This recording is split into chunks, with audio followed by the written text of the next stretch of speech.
గ్రామాల్లో ప్రజలకు వైద్య సేవలు చేరువ కావాలన్న సంకల్పంతో ఆంధ్రప్రదేశ్ ప్రభుత్వం కీలక నిర్ణయం తీసుకుంది. ప్రతి పల్లెలో ప్రాథమిక ఆరోగ్య సదుపాయాలు అందించాలన్న లక్ష్యంతో ప్రభుత్వం విలేజ్ క్లినిక్స్ నిర్మించబోతోంది. దీనివలన గ్రామస్తులకు తక్షణ వైద్యం అందుబాటులోకి రానుంది.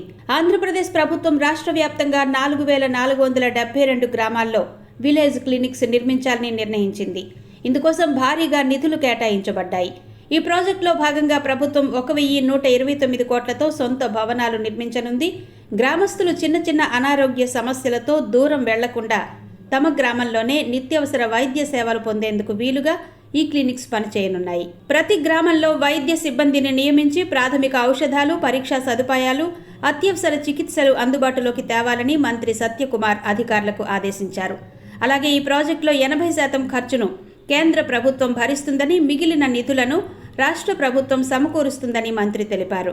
గ్రామస్తుల ఆరోగ్య భద్రత కోసం తీసుకున్న ఈ విలేజ్ క్లినిక్స్ ప్రాజెక్ట్ త్వరలోనే ప్రజలకు అందుబాటులోకి రానుంది. దీంతో పల్లెల ప్రజలకు నాణ్యమైన వైద్య సేవలు మరింత చేరువ కానున్నాయి.